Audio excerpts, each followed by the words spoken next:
엄마, 솔직히 말할게요. 엄마가 아버지한테 맨날 돈 타령하셨잖아요. 아들의 입에서 나온 그 한마디에 40년 세월이 무너져 내렸습니다. 평생 가난과 싸우며 가족을 먹여 살렸는데 남편도 아들도 저를 돈만 밝히는 사람으로 봤다니요. 67세에 황혼 이혼한 뒤 1년 만에 전 남편을 찾아갔다가 마주한 충격적인 진실, 제 이야기 끝까지 들어주세요. 오늘의 사연 시작하겠습니다. 다 들어보신 후 괜찮으셨다면 어디서 듣고 계시는지, 그리고 잘 들었다라는 댓글 하나 정도 남겨주실 거죠? 그럼 시작하겠습니다. 당신도 일 좀 알아봐. 아파트 경비만 해도 한 달에 180은 받잖아. 박미선은 저녁 준비를 하면서 남편 김태수에게 조심스럽게 말을 꺼냈습니다. 알아보고 있어. 근데 이 나이에 누가 써주겠어? 다들 젊은 사람만 찾는다고. 김태수는 신문에서 눈도 떼지 않은 채 건성으로 대답했습니다. 박미선은 67살입니다.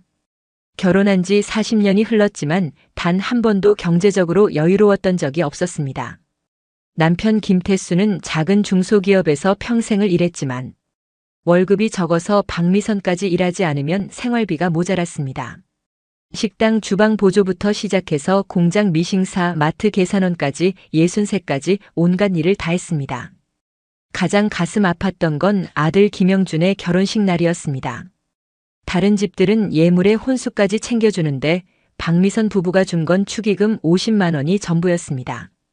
사돈댁 앞에서 얼마나 부끄러웠는지 며느리 눈치 보는 게 뻔히 보였는데도 더 해줄 게 없었습니다. 그때 박미선은 남편에게 간곡히 부탁했습니다. 시골에 있는 선산이라도 팔아서 아들한테 보태주자고요. 땅 한 평만 팔면 1,000만 원은 나올 텐데 그거라도 주면 아들이 전세금이라도 올릴 수 있을 거라고 했습니다. 조상님들도 손자가 잘 사는 걸 원하실 거야. 선산 팔아서 영준이 좀 도와줘. 박미선이 애원하듯 말했지만 김태수는 단호하게 고개를 저었습니다. 그거 팔아봤자 얼마나 된다고 그래.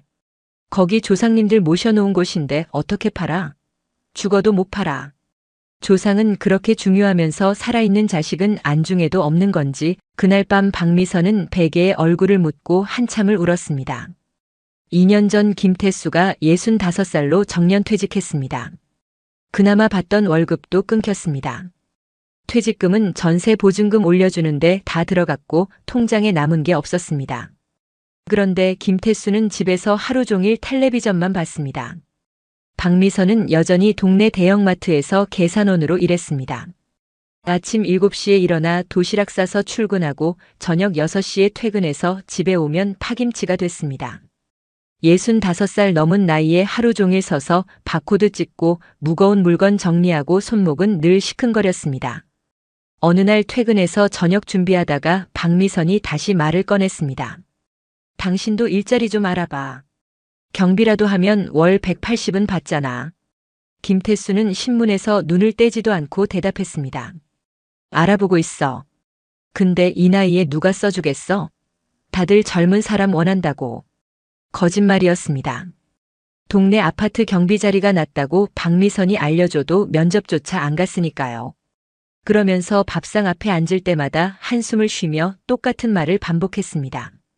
평생 고생만 시켜서 미안해. 내가 능력이 없어서 당신한테 고생만 시켰어. 처음엔 위로가 됐습니다. 하지만 1년, 2년 듣다 보니 그 말이 얼마나 무책임한지 알겠더군요. 미안하면 뭐라도 해야지 말로만 미안하다고 하면 뭐가 바뀌나 싶었습니다. 그러던 어느 날이었습니다. 마트에서 10시간 서 있다가 집에 왔는데 김태수는 낮잠 자고 일어난 얼굴로 배고프다고 했습니다. 가슴속에서 뭔가가 뚝 끊어지는 소리가 들렸습니다. 40년 제 청춘 다 바쳐서 이것밖에 안 되는구나 싶었습니다. 저녁밥을 차려주고 식탁에 마주 앉았는데 밥그릇을 놓는 손이 떨렸습니다. 가슴속에서 뭔가가 부글부글 끓어오르고 있었습니다. 김태수는 여전히 텔레비전 소리가 작다며 볼륨을 높이라고 했습니다. 밥 한 숟가락을 뜨는데 목구멍이 막혔습니다. 그런데 김태수가 반찬 투정을 했습니다. 김치가 너무 시다고 국은 왜 이렇게 싱겁냐고 말입니다. 평소 같으면 그러려니 했을 텐데 오늘은 달랐습니다. 박미선은 젓가락을 탁 놓고 김태수를 봤습니다. 여보, 우리 얘기 좀 해. 박미선은 숨을 깊이 들이쉬었습니다.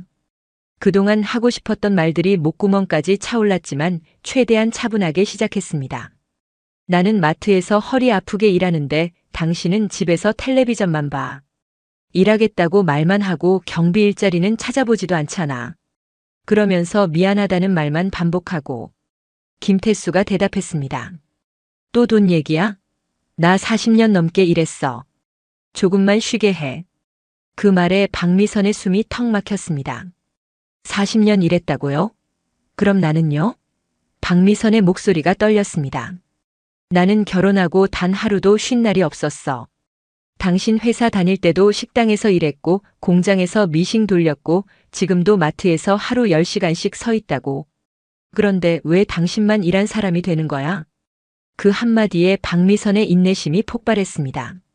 눈물이 나려는 걸 꾹 참으며 말했습니다. 여보, 이혼해.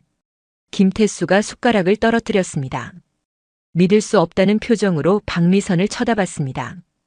갑자기 무슨 소리야? 이 나이에 이혼은 무슨? 박미선은 차분하게 말했습니다. 평생 둘이 벌어서 둘이 먹고 살았는데 이제는 혼자 벌어서 혼자 먹고 싶어. 죽을 때까지 마트 계산대에 서 있을 순 없잖아. 최소한 내가 번 돈은 내 마음대로 쓰고 싶다고요. 김태수는 또 미안하다고 했습니다. 자기가 못나서 그렇다고 조금만 참으면 나아질 거라고 말했습니다. 하지만 박미선은 이미 결심이 섰습니다. 40년이면 충분했습니다. 재산이라고 해봤자 낡은 빌라 전세금 1억 5천만 원이 전부였습니다. 그것도 반으로 나눴습니다. 박미선은 7천만 원, 김태수는 8천만 원을 받기로 했습니다. 평생 악착같이 일했는데 남은 게 이게 다였습니다. 이혼 서류에 도장 찍는 날 시청 앞에서 김태수가 마지막으로 붙잡았습니다. 정말 이래야 해? 이 나이에 혼자 사는 게 맞아? 하지만 박미선은 담담했습니다. 오히려 홀가분했습니다. 40년 동안 짊어진 무거운 짐을 내려놓는 기분이었으니까요. 그렇게 두 사람은 각자의 길로 갔습니다. 박미선은 보증금 2천만 원짜리 원룸으로, 김태수는 어디론가로 향했습니다. 이혼장을 손에 쥐고 걸어가면서 박미선은 생각했습니다. 이제야 내 인생이 시작되는구나. 67살에 시작하는 인생이라니 웃기지만 그래도 늦지 않았다고 믿고 싶었습니다. 이혼하고 보증금 2천만 원짜리 원룸으로 이사한 날, 박미선은 작은 방 안가운데 서서 한참을 멍하니 있었습니다. 싱크대 하나, 작은 냉장고, 싱글 침대. 45년 살림을 정리하고 나니 달랑 이게 전부더군요. 그래도 이상하게 마음은 편했습니다. 무거운 짐을 내려놓은 것처럼 가볍고 홀가분했습니다. 첫날 밤 혼자 라면을 끓여 먹으며 텔레비전을 봤습니다. 아무도 채널 돌리지 말라는 사람도 없고 반찬이 왜 이것밖에 없냐고 투덜대는 사람도 없었습니다. 조용했습니다. 처음엔 그 조용함이 무서울 줄 알았는데 오히려 평화로웠습니다. 40년 만에 처음으로 온전히 혼자만의 시간을 갖게 된 것 같았습니다. 다음 날부터 여전히 마트로 출근했습니다. 하루 10시간씩 계산대에 서는 건 똑같았지만 퇴근하고 나서가 달랐습니다. 김태수 저녁 차릴 필요도 없고 빨래도 제 것만 하면 됐습니다. 시간이 남아 돌았습니다. 무엇보다 놀라운 건 생활비였습니다. 혼자 살다 보니 전기세 가스비가 절반으로 줄었고 식비는 3분의 1이 됐습니다. 김태수가 매일 마시던 소주값, 안주값도 안 들었습니다. 처음으로 통장에 돈이 조금씩 쌓이기 시작했습니다. 한 달에 50만 원, 두 달에 100만 원. 적은 돈이지만 제 마음대로 쓸 수 있다는 게 이렇게 기쁠 줄 몰랐습니다. 67살에 처음으로 용돈이 생긴 기분이었습니다. 한 달쯤 지났을 때 아들 김영준이 찾아왔습니다. 걱정스러운 표정으로 이것저것 살펴보더니 안심하는 눈치였습니다. 엄마, 여기서 사는 거 불편하지 않아요? 너무 좁은데. 박미선은 웃으며 대답했습니다. 혼자 살기엔 딱 좋아.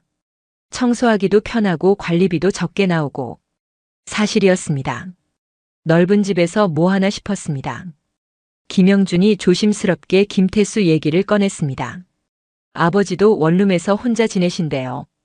일자리는 아직 못 구하셨다고. 좀 힘들게 사시는 것 같다며 말끝을 흐렸습니다. 순간 박미선의 가슴 한구석이 찜찜했지만 이내 고개를 저었습니다. 각자 선택한 길이니까 각자 알아서 사는 거지. 69살에 일자리 구하기 힘든 건 알지만 그래도 몇 년 동안 일 안 하고 놀았으니 이제라도 해야지. 김영준은 더 이상 말하지 않았습니다. 대신 봉투 하나를 꺼내 박미선에게 건넸습니다. 엄마 용돈이에요. 많지 않지만 쓰세요. 박미선이 봉투를 열어보니 50만 원이 들어있었습니다. 가슴이 뭉클했습니다. 결혼할 때 제대로 해주지도 못한 아들이 이렇게 효도하는구나 싶어서요. 고맙다. 영준아. 박미선은 아들의 손을 꼭 잡았습니다. 그렇게 계절이 바뀌고 1년이 흘렀습니다. 박미선은 여전히 마트에서 일했지만 삶이 많이 달라졌습니다. 조금씩 모은 돈으로 작은 여유도 부렸습니다. 동네 찜질방도 가고 친구들과 점심도 먹고 오랜만에 영화관에도 갔습니다. 혼자 사는 게 이렇게 편할 줄 몰랐습니다. 마트 동료들도 박미선이 달라진 걸 알아챘습니다. 예전엔 항상 피곤해 보이고 한숨만 쉬었는데 요즘엔 얼굴에 생기가 돈다고 했습니다. 이혼하고 나서 훨씬 젊어 보인다고들 했습니다. 박미선 자신도 그걸 느꼈습니다. 거울을 보면 주름은 여전했지만 눈빛만큼은 예전보다 밝아진 것 같았습니다. 어느 토요일 오후 박미선은 동네 카페에 앉아 커피를 마셨습니다. 창밖으로 젊은 부부가 손을 잡고 걸어가는 모습이 보였습니다. 예전 같았으면 부러웠을 텐데 이제는 그런 감정도 없었습니다. 40년 결혼 생활이 행복하지 않았다는 걸 인정하고 나니 오히려 홀가분했습니다. 원룸에 돌아와 저녁을 준비하는데 문득 김태수가 떠올랐습니다. 1년 동안 단 한 번도 연락하지 않았습니다. 김태수도 마찬가지였습니다. 서로가 서로를 완전히 지운 셈이었습니다. 김영준 말로는 원룸에서 혼자 지낸다던데 밥은 제대로 챙겨 먹고 있을까? 잠깐 그런 생각이 들었지만 곧 고개를 저었습니다. 내가 왜 그 사람 걱정을 하나? 40년 동안 나한테 해준 게 뭐가 있다고. 냉장고를 열어 계란을 꺼내며 박미선은 생각했습니다. 예전엔 김태수 먹을 거 생각해서 항상 많이 만들었는데 이제는 딱 제 양만 만들면 됐습니다. 계란 2개로 계란말이를 만들고 밥 한 공기에 김치 몇 조각이면 충분했습니다. 간단하지만 만족스러운 저녁이었습니다. 식사를 마치고 설거지를 하는데 마트 동료 김순자한테서 전화가 왔습니다. 박미선 씨, 내일 우리 집들이 오는 거 잊지 않으셨죠? 아, 맞아. 내일이구나. 꼭 갈게. 박미선은 대답하며 미소 지었습니다. 요즘 들어 이렇게 친구들과 어울리는 일이 많아졌습니다. 예전엔 퇴근하면 바로 집에 가서 저녁 준비해야 했는데 이제는 그럴 필요가 없었으니까요. 다음 날 김순자의 집에 갔습니다. 좁은 투룸이었지만 깔끔하게 정돈되어 있었습니다. 동료들 5명이 모여 음식을 나눠 먹으며 수다를 떨었습니다. 남편 욕도 하고 자식 자랑도 하고 그냥 시시콜콜한 일상 이야기들이었습니다. 박미선은 그 시간이 좋았습니다. 마음 편하게 웃고 떠들 수 있다는 게 얼마나 소중한지 새삼 깨달았습니다. 집에 돌아오는 길에 편의점에 들러 아이스크림을 샀습니다. 1,000원짜리 작은 아이스크림이었지만 예전엔 살 엄두도 못 냈던 거였습니다. 김태수가 왜 쓸데없는데 돈을 쓰냐고 잔소리했을 테니까요. 원룸에 앉아 아이스크림을 먹으며 박미선은 생각했습니다. 이혼 잘했다. 이렇게 편하게 사는데 뭐가 아쉬워. 그런데 그날 밤이었습니다. 박미선은 갑자기 몸이 으슬으슬 춥고 머리가 지끈거렸습니다. 체온계로 재보니 38도가 넘었습니다. 감기인가 싶어서 감기약을 먹고 누웠지만 점점 더 심해졌습니다. 다음 날 아침엔 열이 40도까지 올라갔고 온몸이 쑤셔서 움직일 수가 없었습니다. 마트에 전화해서 아프다고 말하고 침대에 누워 있었습니다. 물을 마시려 해도 힘이 없어서 일어나기 힘들었습니다. 혼자 끙끙 앓으며 겨우 물을 끓여 컵라면을 먹었습니다. 약도 챙겨 먹었지만 열은 쉽게 내려가지 않았습니다. 이틀 사흘이 지나도 몸은 나아지지 않았습니다. 특히 새벽에 열이 펄펄 끓을 때가 무서웠습니다. 혹시 이대로 죽으면 며칠이나 지나야 발견될까? 그런 생각까지 들더군요. 원룸에서 혼자 죽어가는 노인 뉴스가 떠올랐습니다. 그게 바로 제 이야기가 될 수도 있겠다는 생각에 등골이 오싹했습니다. 그때 문득 김태수가 떠올랐습니다. 평소엔 투덜대기만 했어도 아플 때는 나름 챙겨줬거든요. 물수건 갈아주고 죽도 사다 주고 서툴긴 했지만 그래도 곁에 누군가 있다는 게 위안이 됐었습니다. 일주일 만에 겨우 몸을 추스르고 나니 김태수 생각이 자꾸 났습니다. 혼자 원룸에서 지낸다던데 제대로 먹기는 하는지 아프지는 않은지 나이가 나이인데 혼자서 감당할 수 있을까? 며칠을 고민하다가 박미선은 아들 김영준에게 전화했습니다. 영준아, 아버지 요즘 어떻게 지내니? 연락은 하고 있어? 전화기 너머로 김영준이 뜸을 들였습니다. 왜 갑자기 아버지 얘기를 하냐고 되물었습니다. 그냥 궁금해서 그래. 박미선은 둘러댔습니다. 저도 잘 모르겠어요. 연락 안 한 지 꽤 됐어요. 전화번호도 바꾸신 것 같고. 김영준의 목소리가 조심스러워졌습니다. 박미선의 가슴이 철렁했습니다. 전화번호를 바꿨다니요? 김영준 말로는 마지막 통화 때 고향으로 내려간다고 했답니다. 시골에서 농사나 지으며 살겠다고 했다는 겁니다. 그러면서 김영준이 신신당부를 했습니다. 엄마, 혹시라도 아버지한테 연락하지 마세요. 이제 서로 떨어져서 편하게 사는 게 좋잖아요. 전화를 끊고 나서 박미선은 한참을 생각했습니다. 김영준 말이 맞았습니다. 괜히 찾아갔다가 서로 마음만 흔들릴 수 있습니다. 1년 동안 잘 살아왔는데 왜 이제 와서 예전 일에 흔들리나 싶었습니다. 그래도 마음 한구석엔 찜찜함이 남았습니다. 고향 시골집은 10년 전 시어머니 돌아가신 후로 방치해뒀는데 사람이 살 수 있는 상태일까? 혼자서 끼니는 제대로 챙겨 먹을까? 69살 노인이 혼자 농사를 지을 수 있을까? 하지만 이내 박미선은 고개를 저었습니다. 내가 왜 그 사람 걱정을 하나? 40년 동안 나한테 해준 게 뭐가 있다고. 선산 하나 못 팔고 끝까지 움켜쥐던 사람인데 알아서 잘 살겠지. 박미선은 그렇게 자신을 납득시키려 했습니다. 하지만 밤만 되면 김태수 생각이 났습니다. 독감으로 혼자 끙끙 앓았을 때 그 무서움이 떠올랐습니다. 김태수도 아프면 어떻게 하나? 시골엔 병원도 멀고 이웃도 드문데. 한 달이 지났습니다. 김영준한테서 전화가 왔습니다. 목소리가 들떠있더군요. 엄마, 우리 이번에 아파트로 이사 가요. 집들이 하니까 꼭 오세요. 아파트라니요? 박미선은 깜짝 놀랐습니다. 결혼할 때 보증금도 제대로 못 해줘서 빌라에서 시작했는데 5년 만에 아파트로 이사한다니 가슴이 뭉클했습니다. 그래도 내 자식이 잘 됐으니 기뻤습니다. 집들이 날 박미선은 버스 2번 갈아타고 김영준네 새 집을 찾아갔습니다. 아파트 단지 입구에 들어서니 깔끔하고 좋더군요. 엘리베이터 타고 15층까지 올라가는데 우리 아들이 이런 곳에 산다니 믿기지 않았습니다. 현관문을 열고 들어가니 며느리 정수진이 반갑게 맞아줬습니다. 어머니 오셨어요? 집이 넓고 깨끗했습니다. 거실 창으로 도시 전경이 한눈에 들어왔습니다. 김영준이 자랑스럽게 집 구경을 시켜줬습니다. 방이 셋에 화장실이 2이나 됐습니다. 박미선은 감탄하며 물었습니다. 이 아파트가 대체 얼마야? 비싸 보이는데. 김영준은 6억이라고 했습니다. 박미선은 그 비싼 걸 어떻게 샀냐고 물어봤습니다. 김영준이 쑥스럽게 웃으며 대답했습니다. 우리가 어떻게 사겠어요? 은행이 사준 거죠. 대출이 4억이 넘어요. 4억이라는 숫자에 박미선의 숨이 막혔습니다. 평생 갚아도 다 못 갚을 돈이지 않습니까? 김영준이 덧붙였습니다. 30년 동안 매달 200만 원씩 갚아야 한대요. 부부가 맞벌이 해도 빠듯할 텐데. 박미선의 가슴이 먹먹했습니다. 내가 조금이라도 보태줬으면 대출을 덜 받았을 텐데. 아들 결혼할 때 아무것도 못 해준 게 또다시 미안해졌습니다. 정수진이 저녁 준비한다며 부엌으로 갔고 박미선은 거실에서 4살 손녀 김하은이와 놀아줬습니다. 김하은이가 자기 방 구경시켜준다며 박미선의 손을 잡아 끌었습니다. 공주님 방처럼 꾸며진 방에서 김하은이가 장난감을 하나씩 보여줬습니다.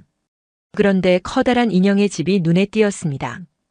백화점에서 본 적 있는데 30만 원은 넘는 비싼 장난감이었습니다. 하은아, 정말 좋은 장난감이 있네. 박미선이 말하자 김하은이가 신나서 대답했습니다. 지난달에 할아버지가 생일 선물로 사주셨어요. 할아버지라니요? 박미선은 순간 당황했습니다. 사돈 어른이 사주신 건가 봅니다. 속으로는 부끄러웠습니다. 나는 손녀한테 제대로 된 선물 하나 못 사주는데 사돈 댁에서는 이런 비싼 장난감을 사주시다니. 평생 가난하게 살아온 게 이럴 때 더 서러웠습니다. 김하은이가 신나게 인형의 집을 가지고 노는 모습을 보며 박미선은 씁쓸한 미소를 지었습니다. 다음에는 나도 뭐라도 사줘야겠다 싶었지만 통장 잔고를 생각하니 막막했습니다. 마트 월급으로는 아무리 아껴도 그런 비싼 선물을 사줄 여유가 없었습니다. 저녁 먹고 집으로 돌아오는 길 버스 안에서 박미선은 멍하니 창밖을 봤습니다. 김영준네 번듯한 아파트를 보고 나니 제 원룸이 더 초라하게 느껴졌습니다. 그래도 괜찮아. 혼자 편하게 사는 게 낫다고 되뇌었습니다. 집에 들어와 전등을 켜려는데 스위치가 헐거워졌는지 불이 안 들어왔습니다. 의자 가져다가 전구를 확인해 봤더니 나사가 풀렸더군요. 예전엔 이런 거 다 김태수가 해줬는데 혼자 끙끙대며 겨우 고쳤습니다. 그러다 며칠 뒤엔 수도꼭지에서 물이 샜습니다. 처음엔 대수롭지 않게 생각했는데 점점 심해졌습니다. 집주인한테 전화했더니 다음 주에 나온다고 하고, 김태수가 있었으면 당장 고쳤을 텐데. 특히 힘든 건 장볼 때였습니다.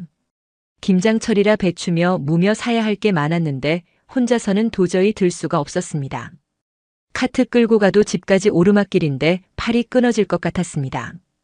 예전엔 김태수가 뒤에서 투덜대면서도 무거운 건 다 들어줬거든요. 아이고, 이 무거운 걸 왜 이렇게 많이 사냐고 잔소리하면서도 말입니다. 그런 생각을 하다 보니 자꾸 김태수가 걱정됐습니다. 김영준 말로는 고향 시골로 내려갔다는데 연락도 안 된다고 했잖습니까? 전화번호도 바꿨다고 하고. 시골집은 10년 전 시어머니 돌아가신 후로 아무도 안 살았는데 거기서 혼자 지낸다고요? 전기는 들어오나? 수도는 나오나? 69살 노인이 혼자서 어떻게 지낼까? 밤에 누워서도 자꾸 생각났습니다. 혹시 아파서 쓰러져 있는 건 아닐까? 시골이라 이웃도 멀고 아무도 모르게 그냥 그렇게. 쓸데없는 걱정이다 싶다가도 불안한 마음을 떨칠 수가 없었습니다. 독감으로 혼자 앓았을 때 혼자 얼마나 무서웠는지 떠올랐습니다. 열나고 정신 몽롱할 때 혹시 이대로 죽으면 며칠이나 지나야 발견될까 싶었던 그 공포. 김태수도 혼자 아프면 얼마나 막막할까? 40년을 같이 살았는데 마지막이 이래도 되나 싶었습니다. 서로 미워서 갈라섰지만 그래도 한때는 정이 있었지 않습니까? 이혼했다고 남이 되는 건 아니지 않습니까? 며칠을 고민하다가 박미선은 결심했습니다. 다음 주 화요일 마트 쉬는 날에 시골로 한번 가보기로요. 굳이 만날 필요는 없습니다. 멀리서라도 무사한지만 확인하고 오면 되니까요. 화요일 새벽 5시에 일어났습니다. 오랜만에 먼 길 가려니 긴장이 됐습니다. 김밥 몇 줄 싸서 가방에 넣고 편한 운동화 신고 집을 나섰습니다. 첫 버스를 타고 시외버스 터미널까지 갔습니다. 시골 가는 버스는 6시 30분 첫 차였습니다. 표를 끊고 기다리는데 10년 전 시어머니 제사 때 이 길을 다녔던 기억이 났습니다. 그때는 김태수랑 김영준이랑 셋이서 갔는데 버스는 낡고 승객도 몇 명 없었습니다. 2시간 동안 덜컹거리며 가는데 창밖 풍경이 조금씩 달라졌습니다. 도시를 벗어나니 논밭이 나오고 산이 보이기 시작했습니다. 시내에서 다시 시내버스로 갈아탔습니다. 이것도 1시간을 더 가야 했습니다. 버스 안엔 박미선 빼고 할머니 2분뿐이었는데 다들 장 보러 가시는 것 같았습니다. 좁은 시골길을 따라 버스가 덜컹거렸습니다. 창밖으로 논밭과 산이 끝없이 펼쳐져 있었습니다. 드디어 김태수의 고향 마을에 도착했습니다. 20가구 정도 사는 작은 마을인데 10년 전보다 많이 달라져 있었습니다. 비포장이던 길이 아스팔트로 깔끔하게 포장됐고 가로등도 새로 설치됐더군요. 그래도 여전히 한적하고 조용한 산골 마을이었습니다. 마을 입구에서 내려 김태수 집으로 걸어갔습니다. 길을 따라 10분쯤 걸으니 기억나는 대문이 보였습니다. 아니, 대문이 있던 자리가 보였습니다. 그런데 집이 없었습니다. 정확히는 집터만 남아 있었습니다. 벽돌 파편과 깨진 기와 조각들이 여기저기 흩어져 있었고 마당이었던 곳엔 잡초만 무성했습니다. 철거한 지 꽤 된 것 같았습니다. 박미선은 다리에 힘이 풀려서 주저앉을 뻔했습니다. 가슴이 쿵 내려앉았습니다. 10년 전만 해도 멀쩡했던 집이 이렇게 무너져 있다니요. 시어머니 제사 때마다 왔던 그 집이 맞나 싶어서 눈을 비비고 다시 봤지만 분명 여기가 맞았습니다. 대문 옆에 있던 감나무는 그대로였거든요. 굵은 가지가 하늘로 뻗어 있고 아직 까치밥으로 남겨둔 감 몇 개가 달려 있었습니다.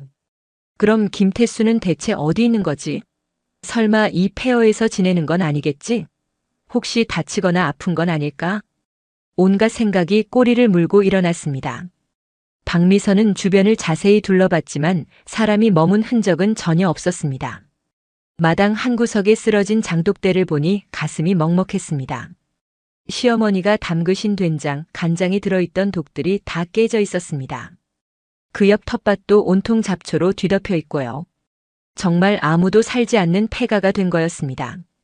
동네 사람이라도 만나서 물어봐야겠다 싶어서 큰 길로 나왔는데 마을이 으스스할 정도로 조용했습니다.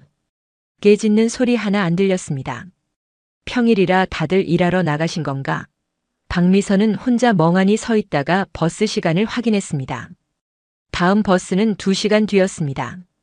막막했습니다. 이 텅 빈 마을에서 2시간을 어떻게 기다리지? 다리도 아프고 앉을 곳도 마땅치 않고. 그때 문득 생각이 났습니다. 왔으니 시부모님 산소에라도 가서 인사드리고 가자. 10년 만이지만 며느리 도리는 해야지 싶었습니다. 선산 입구까지 20분쯤 걸어갔습니다. 예전엔 풀이 우거져서 길 찾기 힘들었는데 이번엔 등산로처럼 길이 나 있더군요. 이상하다 싶었지만 일단 올라갔습니다. 숨이 턱까지 차올랐을 때쯤 산소 있던 자리에 도착했습니다. 그런데 여기도 텅 비어 있었습니다. 봉분도 없고 비석도 없고 그냥 평평한 땅뿐이었습니다. 이게 무슨 일이야? 박미선은 당황해서 주변을 둘러봤습니다. 분명 여기가 맞는데 혹시 길을 잘못 들었나 싶어서 주변을 돌아다녔습니다. 하지만 기억나는 큰 바위도 있고 소나무도 있고 분명 여기가 맞았습니다. 그런데 산소만 감쪽같이 사라진 거였습니다. 한참을 헤매다가 숨이 차서 바위에 앉아 쉬고 있는데 누군가 다가왔습니다. 산림감시원 조끼를 입은 할아버지였습니다. 할머니 여기서 뭐 하시는 거예요? 박미선이 대답했습니다. 혹시 이 근처에 묘가 있지 않았나요? 제가 찾는 묘가 있었는데. 산림감시원 할아버지가 고개를 끄덕이더니 말했습니다. 여기 있던 묘들은 몇 개월 전에 다 이장했어요. 그러면서 누구 묘를 찾냐고 물었습니다. 저 시부모님 묘인데요. 김택수 씨 부모님. 할아버지가 깜짝 놀라면서 말했습니다. 혹시 철수 아내 되시나? 박미선은 놀랐습니다. 어떻게 절 아세요? 할아버지가 웃으며 말했습니다. 나 철수 고등학교 친구야. 40년 전 마을회관에서 했던 결혼식도 기억해. 그러고 보니 얼굴이 낯익었습니다. 결혼식 때 봤던 것 같기도 했습니다. 네, 맞아요. 그런데 묘를 왜 이장했어요? 무슨 일이에요? 할아버지가 한숨을 푹 쉬며 설명하기 시작했습니다. 몇 개월 전에 이 산 일대가 팔렸다고요. 대기업에서 골프장 만든다고 산을 통째로 샀답니다. 그래서 마을 사람들이 다 반대했답니다. 조상 묘가 있는 산을 어떻게 파냐고요. 시위도 하고 난리였다고 했습니다. 그런데 철수가 제일 먼저 찬성했답니다. 선산 땅을 비싼 값에 팔고 묘도 다 이장하고요. 마을 사람들이 배신자라고 욕했는데도 끝까지 팔았다는 겁니다. 박미선은 머릿속이 하얘졌습니다. 평생 선산 못 판다고 고집하던 사람이요? 아들 결혼할 때도 돈 없다고 안 팔던 그 땅을요? 할아버지가 계속 말했습니다. 철수가 땅 팔고 받은 돈이 엄청났답니다. 30억이나 됐다고요. 그 돈으로 시내에 건물까지 샀답니다. 마을 사람들 보기 민망해서 얼굴도 안 비추고 떠났다면서 할아버지가 혀를 끌끌 찼습니다. 시내 중앙시장 근처에 5층짜리 빨간 벽돌 건물 있어요? 거기가 철수가 산 건물이래요. 건물을 샀다고요? 박미선은 믿을 수가 없었습니다. 돈 없어서 시골 내려왔다던 사람이요? 김영준한테 연락도 안 한다던 사람이요? 산을 내려오면서 박미선의 머릿속이 복잡했습니다. 배신감, 분노, 어이없음이 뒤섞였습니다. 40년 동안 가난하게 살면서도 끝까지 안 팔던 땅을 이혼하자마자 팔았다니요. 옷은 흙먼지로 뒤덮였고 신발은 진흙투성이가 됐습니다. 그래도 시내로 가기로 했습니다. 정말 건물을 샀는지 눈으로 확인하고 싶었습니다. 산 입구에서 마을버스를 타고 시내로 나갔습니다. 1시간을 더 가서 시내에 도착했습니다. 시내버스에서 내려 중앙시장 근처를 찾아 헤맸습니다. 낯선 도시라 길도 헷갈리고 다리는 아파 죽겠고 30분쯤 돌아다니다가 드디어 빨간 벽돌로 지은 5층 건물을 발견했습니다. 건물 앞에 서서 박미선은 한참을 올려다봤습니다. 정말 이게 김태수 건물이라고요? 1층엔 번듯한 카페가 있고 2층엔 학원 간판이 보였습니다. 나머지 층은 사무실인지 창문마다 블라인드가 내려져 있었습니다. 박미선의 가슴이 두근거렸습니다. 아니 두근거린다기보다는 뭔가 텅 빈 것 같았습니다. 40년을 가난하게 살면서 아들 결혼할 때도 한 푼 못 보태줬던 사람이 이혼하고 1년 만에 건물주가 됐다니요. 다리가 후들거려서 카페 벤치에 주저앉았습니다. 산에서 헤맸더니 운동화는 진흙투성이었고 옷에는 나뭇잎이 붙어 있었습니다. 땀을 흘리며 건물을 다시 봤습니다. 도저히 믿기지 않았습니다. 그때 카페 문이 열리더니 젊은 알바생이 나왔습니다. 할머니 죄송한데 여기 앉아 계시면 안 돼요. 손님들이 불편해하셔서요. 박미선의 머리가 쭈뼛했습니다. 초라한 제 모습이 그제야 보였습니다. 흙 묻은 신발, 땀에 젖은 옷, 헝클어진 머리. 김태수 건물에서 쫓겨나는 신세가 됐구나 싶어서 비참했습니다. 네, 알겠습니다. 금방 갈게요. 박미선은 비틀거리며 일어나 건물을 벗어나려고 했습니다. 마음이 너무 복잡해서 한 발 한 발 걸음을 옮기는 것도 힘들었습니다. 40년을 함께 산 사람이 이렇게 달라질 수 있다니요. 아니, 원래 이런 사람이었는데 제가 모르고 살았던 걸까요? 갑자기 빵 하는 경적 소리가 들렸습니다. 박미선은 깜짝 놀라서 옆으로 비켰습니다. 검은색 외제차가 천천히 지나갔습니다. 그런데 운전석에 앉은 사람이 김태수였습니다. 1년 만에 보는 얼굴이었지만 단번에 알아봤습니다. 그런데 옆자리엔 처음 보는 여자가 앉아 있었습니다. 50대 후반쯤 돼 보이는 화려하게 차려입은 여자였습니다. 머리는 단정하게 파마를 했고 목에는 굵은 금목걸이가 반짝였습니다. 얼굴엔 화장이 진하게 되어 있었고 입술은 빨간 립스틱으로 칠해져 있었습니다. 순간 눈이 마주쳤습니다. 김태수도 박미선을 알아본 것 같았습니다. 표정이 굳어지더니 급히 건물 지하 주차장으로 차를 몰고 들어갔습니다. 박미선은 다리에 힘이 풀려서 그 자리에 주저앉고 말았습니다. 머릿속이 하얘졌다가 다시 뜨거워졌다가 온갖 감정이 소용돌이쳤습니다.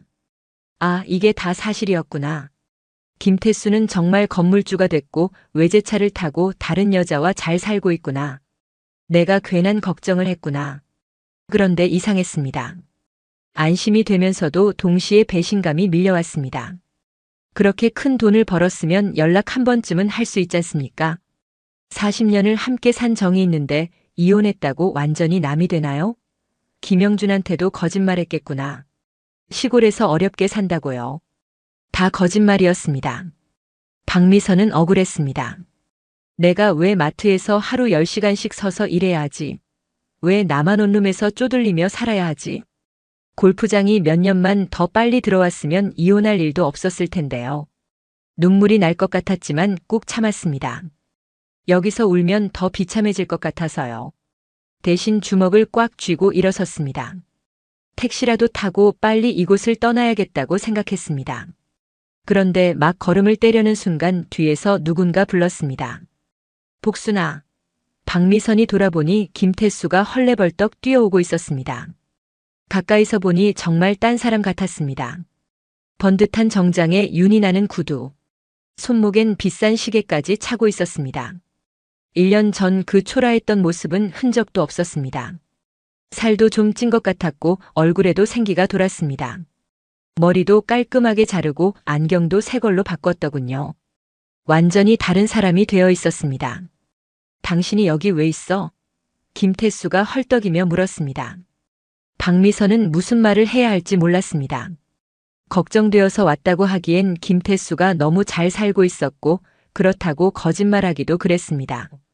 입만 벙긋거렸습니다. 김태수가 주변을 둘러보더니 말했습니다. 일단 들어가서 얘기하자. 차라도 한잔하면서.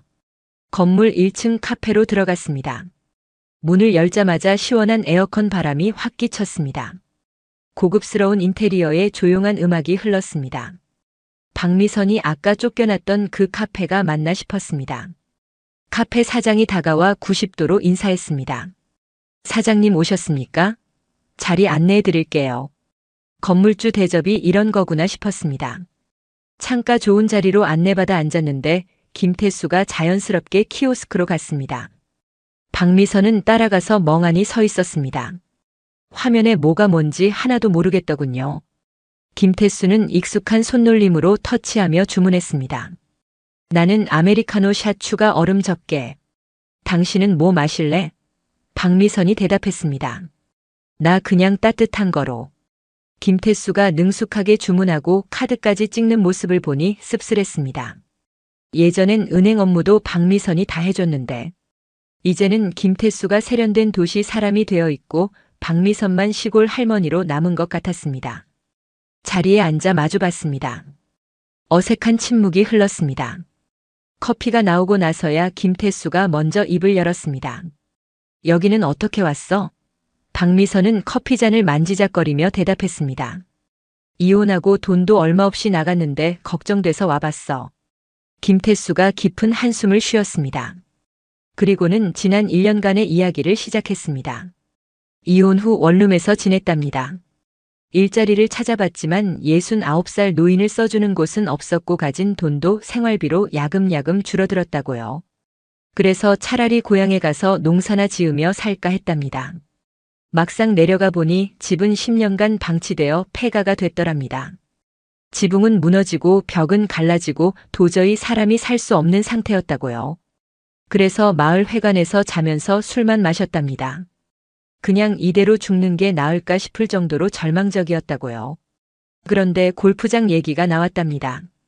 마을 사람들은 다 반대했지만 김태수는 달랐습니다. 어차피 죽을 날만 기다리는데 뭐가 중요하냐 싶어서 제일 먼저 선산을 팔기로 했다고요.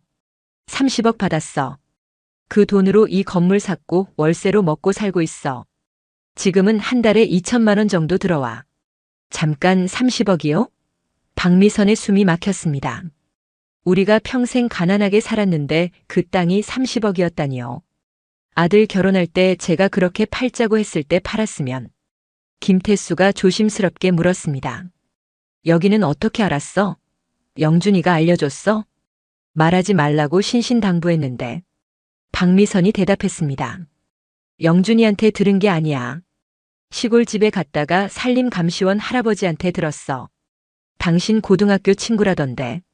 김태수가 고개를 끄덕였습니다. 아, 그 친구가 알려줬구나. 박미선이 물었습니다. 영준이도 다 알고 있었어? 김태수가 고개를 끄덕였습니다. 이혼하고 나서 유일하게 나를 찾아온 사람이 영준이었어. 그래서 고마운 마음에 아파트 사는 걸 도와줬지. 5억 정도 보태줬어. 박미선의 가슴이 텅 빈 것 같았습니다. 김영준이 저한테는 거짓말을 했구나. 대출로 산 게 아니라 아버지 돈으로 산 거였어요. 배신감이 밀려왔지만 한편으로는 이해도 됐습니다. 그래도 아들인데 아버지를 도울 수도 있지요. 하지만 왜 엄마한테만 숨긴 건지 그게 서러웠습니다. 박미선이 물었습니다. 왜 나한테는 말하지 말라고 했어? 김태수가 커피를 한 모금 마시고 말했습니다. 당신은 나 없이도 잘 살고 있을 거라 생각했어. 혹시나 내가 잘 사는 걸 알면 마음 상할까 봐서. 그리고 당신도 이혼하고 한 번도 연락 안 했잖아. 맞는 말이었습니다. 박미선도 1년 동안 단 한 번도 연락하지 않았으니까요. 서로가 서로를 지운 셈이었습니다. 할 말이 없어서 커피잔만 만지작거리고 있는데 카페 문이 열렸습니다. 아까 차에 같이 있던 그 여자가 들어왔습니다. 화려한 옷차림에 짙은 화장이었습니다. 손에는 명품 가방을 들고 있었고 하이힐 소리를 내며 걸어왔습니다. 저희 테이블로 다가오더니 김태수를 보며 박미선이 누구냐고 물어봤습니다. 김태수가 난감한 표정으로 대답했습니다. 은영아, 이분은 내 전 부인이야. 최은영의 눈이 반짝였습니다. 그리고는 비웃듯이 말했습니다.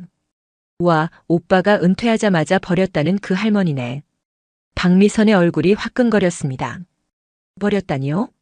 제가 먼저 이혼을 요구했지만 남들에겐 제가 김태수를 버린 악처가 된 거였습니다. 참을 수 없어서 자리에서 일어나려는데 김태수가 불렀습니다. 복순아, 잠깐만. 그리고는 지갑에서 5만 원짜리 2장을 꺼내 박미선의 손에 쥐어줬습니다. 미안해. 40년 동안 용돈 한 번 제대로 못 줘서 라면이라도 사 먹어. 10만 원이었습니다. 박미선의 손에 쥐어진 돈이 뜨거웠습니다. 30억 건물주가 전 부인에게 주는 돈이 10만 원이라니요. 눈물이 날 것 같았지만 꾹 참고 돈을 받았습니다. 이렇게라도 받아야 할 것 같았습니다. 40년의 값어치가 이것밖에 안 되는구나 싶었지만요. 최은영이 비웃는 듯한 표정으로 박미선을 쳐다봤습니다. 오빠, 빨리 가요. 약속 시간 늦었어요. 김태수가 박미선을 보며 말했습니다. 그럼 나는 이만. 조심해서 들어가. 그리고 돌아서서 최은영과 함께 카페를 나갔습니다. 박미선은 그대로 자리에 앉아 있었습니다. 손에 쥔 10만 원을 내려다보며 멍하니 있었습니다. 카페 안 사람들이 박미선을 쳐다보는 것 같았습니다. 초라한 옷차림, 진흙 묻은 신발, 헝클어진 머리. 다들 저 할머니는 뭐지 하는 눈빛이었습니다. 박미선은 커피를 다 마시고 천천히 일어났습니다. 카페를 나와 버스 정류장까지 걸어갔습니다. 다리는 아팠지만 택시 탈 생각은 없었습니다. 이 10만 원마저 아까웠으니까요. 버스를 기다리며 손에 쥔 10만 원을 받습니다. 주름진 5만 원권 2장이었습니다. 이게 40년 세월의 값어치인가 싶었습니다. 버스 안에서 창밖을 보며 생각했습니다. 내가 뭘 잘못했길래 김태수가 저렇게 차갑게 대할까? 40년 동안 밥해주고 빨래해주고 시부모 모시고 아이 키우고 그게 다 죄였나? 아니면 정말 내가 돈 타령만 했나? 가난한 게 지겨워서 잔소리했던 게 그렇게 미웠나? 김태수의 냉정한 태도가 이해가 안 갔습니다. 집에 도착했을 때는 해가 지고 있었습니다. 원룸 현관문을 열며 생각했습니다. 김태수 걱정한 내가 바보였구나. 잘 먹고 잘 사는데 괜히 걱정했네요. 10만 원을 테이블 위에 올려놓고 한참 봤습니다. 찢어버리고 싶었지만 당장 생활비가 아까워서 지갑에 넣었습니다. 내일도 마트에 출근해야 하니까요. 씻고 누웠는데 잠이 안 왔습니다. 김태수는 30억 건물주가 되고 김영주는 새 아파트에 살고 나만 여전히 원룸에서 마트 알바나 하고 있구나. 왜 찾아갔을까? 그냥 모르고 살았으면 마음이라도 편했을 텐데요. 다음 날 마트에서 하루 종일 서 있으면서도 어제 일이 계속 떠올랐습니다. 김태수의 차가운 눈빛, 최은영의 비웃는 말투, 그리고 손에 쥐어진 10만 원. 퇴근하자마자 박미선은 김영준 집으로 향했습니다. 초인종을 누르니 며느리 정수진이 문을 열어줬습니다. 어머니 무슨 일이세요? 반갑게 맞아주는 정수진을 보니 더 서러웠습니다. 이 집도 시아버지 돈으로 산 건데 나만 몰랐구나. 거실에서 텔레비전 보던 김영준이 박미선을 보고 놀란 표정을 지었습니다. 엄마 무슨 일이에요? 갑자기 왜요? 박미선은 소파에 앉아 김영준을 똑바로 봤습니다. 영준아, 왜 엄마한테 거짓말했니? 김영준의 얼굴이 순간 굳어졌습니다. 뭔 소리예요? 되묻는 척했지만 이미 다 아는 눈치였습니다. 박미선이 말했습니다. 어제 내 아버지 만났어. 이 집도 아버지가 사준 거라며 5억 보태줬다고 하더라. 김영준이 깊은 한숨을 쉬며 고개를 떨궜습니다. 그리고는 미안하다고 아버지가 절대 말하지 말라고 신신당부했다고 변명했습니다. 순간 박미선의 화가 치밀어 올랐습니다. 40년 동안 김태수한테 못했던 말들이 김영준에게 쏟아져 나왔습니다. 그래. 엄마가 돈 달라고 할까봐 무서웠어? 내가 그렇게 돈만 밝히는 사람으로 보였니? 평생 가난하게 살면서도 너희들 먹이고 입히느라 내 것 하나 못 가졌는데. 박미선의 목소리가 점점 커졌습니다. 정수진이 놀라서 김하은이를 데리고 방으로 들어갔습니다. 김영준이 조용히 말했습니다. 엄마, 솔직히 말할게요. 엄마가 아버지한테 맨날 돈 타령하셨잖아요. 구박도 많이 하시고. 박미선의 가슴이 턱 막혔습니다. 아들마저 이렇게 생각하고 있었구나. 김영준은 계속 말했습니다. 아버지가 대박 났다고 하면 엄마가 당연히 돈 달라고 할 거라고 생각했대요. 그래서 말하지 말라고 했다고요. 저도 그게 맞다고 생각했어요. 아버지 입장을 이해한다면서 40년 동안 무시당하고 살았는데 이제라도 편하게 살아야 하지 않겠냐고요. 그러면서 엄마도 이제 그냥 각자 잘 살면 되는 거 아니냐고 했습니다. 배신감이 밀려왔습니다. 김태수에 이어 김영준마저요. 박미선이 뭘 그렇게 잘못했다고 다들 이러는지요. 가난한 게 싫어서 잔소리한 게 그렇게 큰 죄입니까? 더는 할 말이 없었습니다. 박미선은 김영준 집을 나와 터덜터덜 걸어왔습니다. 버스 안에서 눈물이 났지만 꾹 참았습니다. 사람들이 볼까 봐요.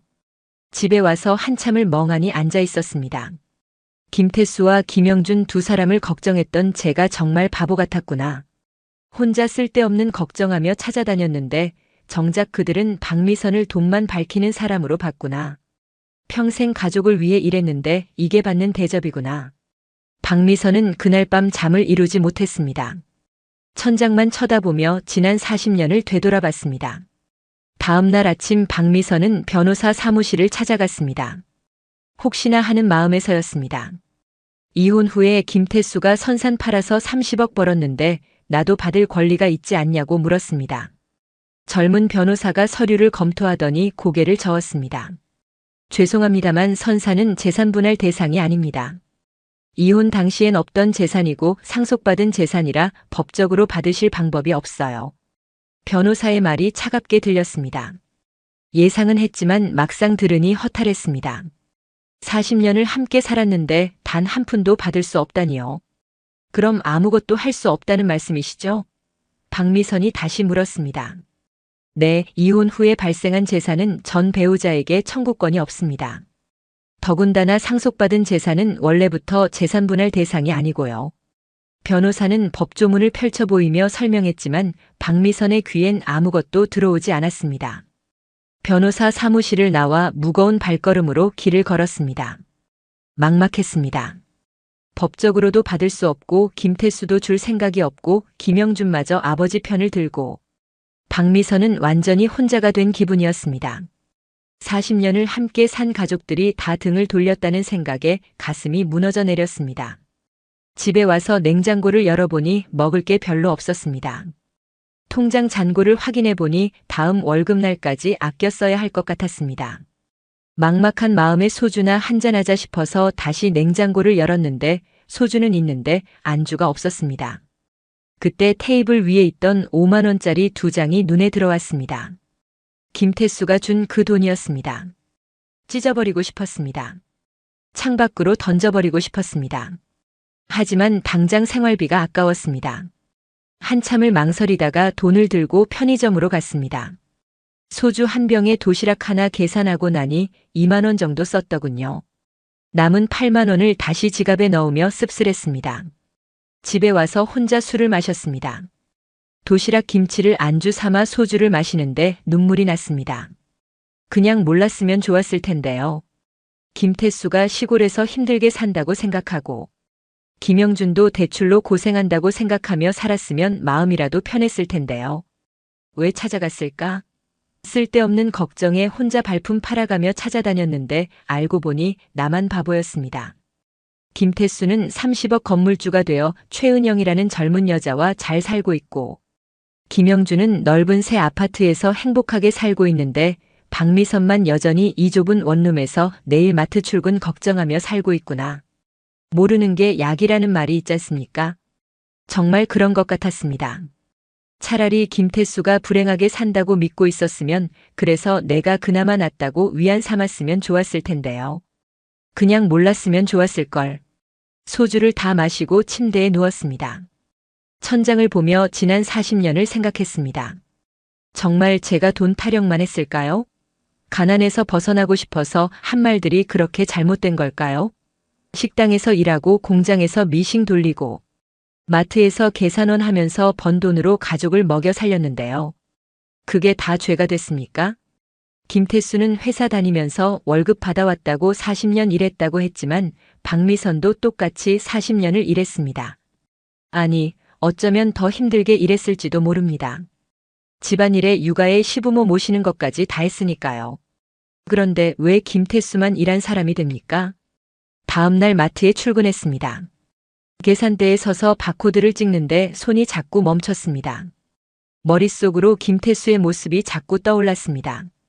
번듯한 정장에 비싼 시계를 찬 모습, 최은영과 함께 외제차를 타고 다니는 모습, 카페에서 10만 원을 쥐어주던 모습, 동료 김순자가 걱정스럽게 물었습니다.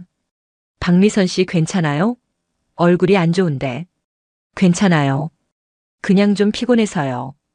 박미선은 억지로 웃으며 대답했습니다. 하지만 괜찮지 않았습니다. 가슴속에 돌덩이가 들어있는 것처럼 무겁고 답답했습니다. 퇴근길에 버스를 타고 가는데 창밖으로 고급 외제차가 지나갔습니다. 순간 김태수가 탄 차가 떠올랐습니다. 저런 차를 타고 다니는 사람이 전 부인한테 10만 원을 주다니요. 40년 세월의 값어치가 그것밖에 안 되다니요. 집에 와서 저녁을 먹는데 입맛이 없었습니다. 라면 하나 끓여놓고도 절반도 못 먹고 버렸습니다. 통장을 확인해 보니 이번 달도 빠듯했습니다. 마트 월급으로는 원룸 월세 내고 생활비 쓰면 남는 게 거의 없었습니다.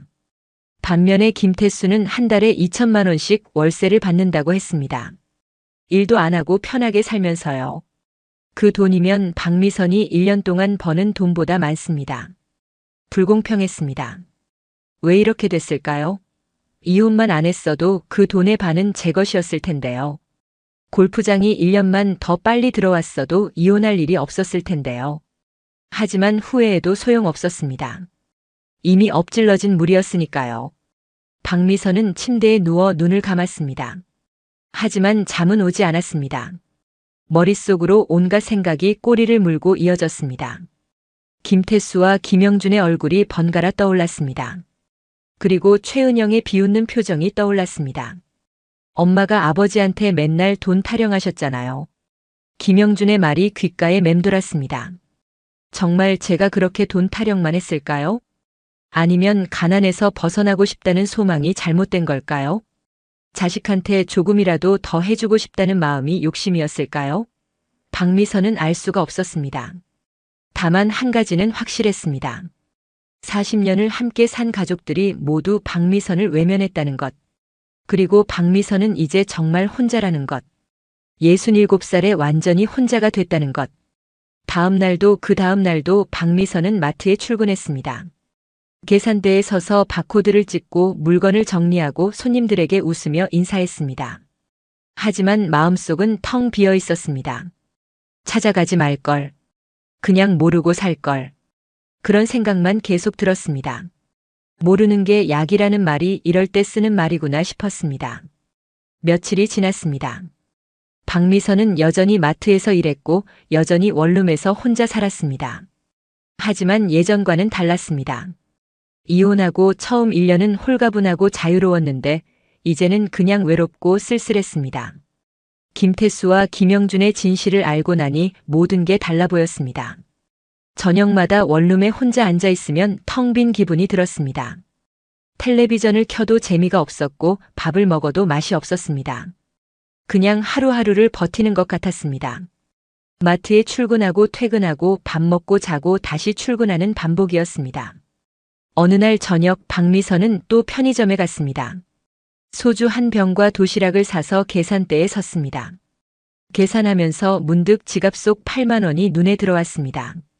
김태수가 준 10만 원 중에서 2만 원 쓰고 남은 돈이었습니다.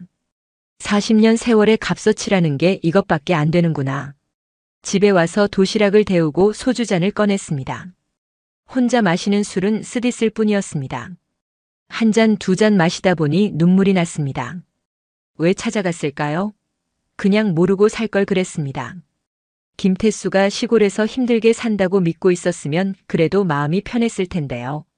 적어도 나보다는 못 사는구나 싶어서 위안이라도 됐을 텐데요. 하지만 이제 알아버렸습니다. 김태수는 30억 건물주가 되어 한 달에 2천만 원씩 월세를 받으며 최은영이라는 여자와 외제차 타고 다니며 잘 살고 있다는 걸요. 김영준도 아버지한테 5억을 받아 새 아파트에서 행복하게 살고 있다는 걸요. 그리고 박미선만 여전히 좁은 원룸에서 마트 계산원 하며 하루 벌어 하루 먹고 살고 있다는 걸요. 불공평했습니다. 왜 나만 이렇게 살아야 하나요? 평생 가난과 싸우며 가족을 먹여 살렸는데 왜 나만 버림받아야 하나요? 소주병이 비었습니다. 박미선은 비틀거리며 냉장고를 열었습니다. 소주가 한 병 더 있었습니다. 평소엔 한 병만 마시는데 오늘은 더 마시고 싶었습니다. 취해서 아무것도 생각하고 싶지 않았습니다. 두 번째 병을 따서 또 마셨습니다. 머릿속으로 지난 40년이 주마등처럼 지나갔습니다. 결혼식 날 마을회관에서 소박하게 올린 예식, 아들 낳고 키우느라 밤새 깨어있던 날들, 식당에서 설거지하고 공장에서 미싱 돌리던 손, 시어머니 병간호하던 힘든 시간들, 그 모든 게 헛된 일이었나요? 아들 결혼식 날 축의금 50만 원밖에 못 줘서 사돈댁 눈치 보던 그날, 김태수한테 선산이라도 팔자고 애원하던 그날, 그때 김태수가 팔았으면 이렇게 안 됐을 텐데요. 1년만 더 빨리 골프장이 들어왔어도 이혼할 일이 없었을 텐데요. 하지만 때는 이미 늦었습니다. 이혼하고 나서 김태수가 대박이 났고 박미선은 그 돈을 한 푼도 받을 수 없게 됐습니다. 법적으로도 도덕적으로도 받을 방법이 없었습니다. 김태수가 주겠다고 하지 않는 이상은요. 하지만 김태수는 10만 원만 줬습니다. 박미선은 테이블 위에 놓인 지갑을 집어들었습니다. 지갑을 열어 남은 8만 원을 꺼냈습니다. 5만 원짜리 한 장, 만 원짜리 3장. 이게 40년 세월의 전부구나. 찢어버리고 싶었지만 손이 움직이지 않았습니다. 당장 다음 주까지 버틸 생활비가 필요했으니까요. 결국 돈을 다시 지갑에 넣었습니다. 그리고 소주잔을 들어 남은 술을 다 마셨습니다. 머리가 핑핑 돌았습니다. 침대로 비틀거리며 걸어가 누웠습니다. 천장이 빙글빙글 돌았습니다. 눈을 감았지만 어지러움은 멈추지 않았습니다. 모르는 게 약이라는 말이 있습니다. 정말 그런 것 같았습니다. 차라리 김태수가 어떻게 사는지 몰랐으면 좋았을 것을요. 시골에서 힘들게 산다고 믿으며 살았으면 그래도 마음이 편했을 것을요. 적어도 내가 그나마 낫다고 위안이라도 됐을 것을요. 하지만 이제 알아버렸습니다. 진실을 알아버렸습니다. 그리고 그 진실은 너무나 잔인했습니다. 김태수는 건물주가 되어 잘 살고 김영준은 새 아파트에서 행복하게 살고 있는데 박미선만 여전히 원룸에서 쪼들리며 살고 있다는 진실이요. 더 잔인한 건 그들이 박미선을 돈만 밝히는 사람으로 본다는 것이었습니다. 평생 가족을 위해 일했는데 가난에서 벗어나고 싶다고 말했을 뿐인데 그게 죄가 됐습니다. 엄마가 아버지한테 맨날 돈 타령하셨잖아요. 김영준의 말이 또 귓가에 맴돌았습니다. 박미선은 눈물을 흘리며 잠들었습니다. 다음 날 아침 눈을 떴을 때 머리가 깨질 듯 아팠습니다. 숙취였습니다. 물을 마시고 진통제를 먹었습니다. 거울을 보니 눈이 퉁퉁 부어 있었습니다. 어젯밤 얼마나 울었는지요. 마트 출근 시간이었습니다. 씻고 옷을 갈아입었습니다. 현관문을 나서면서 생각했습니다. 오늘도 계산대에 서서 바코드를 찍고 손님들에게 웃으며 인사하겠지요. 그렇게 하루하루를 버티며 살겠지요. 언제까지요? 아마도 죽을 때까지요. 버스를 타고 가는데 창밖으로 아침 햇살이 비쳤습니다. 새로운 하루가 시작됐습니다. 하지만 박미선에게는 그저 똑같은 하루의 반복일 뿐이었습니다. 마트에 도착해서 계산대에 섰습니다. 첫 손님이 장바구니를 내려놓았습니다. 박미선은 억지로 미소를 지으며 바코드를 찍기 시작했습니다. 삑삑삑. 기계음이 울렸습니다. 손은 기계적으로 움직였지만 머릿속은 여전히 복잡했습니다. 왜 찾아갔을까요? 그냥 모르고 살 걸 그랬습니다. 모르는 게 약이라는 말이 맞았습니다. 알고 나니 더 힘들었으니까요. 진실을 알고 나니 더 외로웠으니까요. 하지만 이미 엎질러진 물이었습니다. 이제 박미선은 그 진실을 안고 살아가야 했습니다. 67살에 완전히 혼자가 된 채로요. 그렇게 박미선의 하루가 시작됐습니다. 그리고 내일도 모레도 똑같은 하루가 반복될 것입니다. 김태수는 건물 월세를 받으며 편하게 살고 김영주는 새 아파트에서 행복하게 살고 박미선은 마트 계산대에서 하루하루를 버티며 살 것입니다. 그게 박미선의 남은 인생이었습니다. 오늘의 사연은 여기까지입니다. 혹시 끝까지 들어주신 분이 계시다면 구독과 좋아요, 그리고 댓글로 잘 들었어요 라는 한마디면 제게 큰 힘이 됩니다. 감사합니다.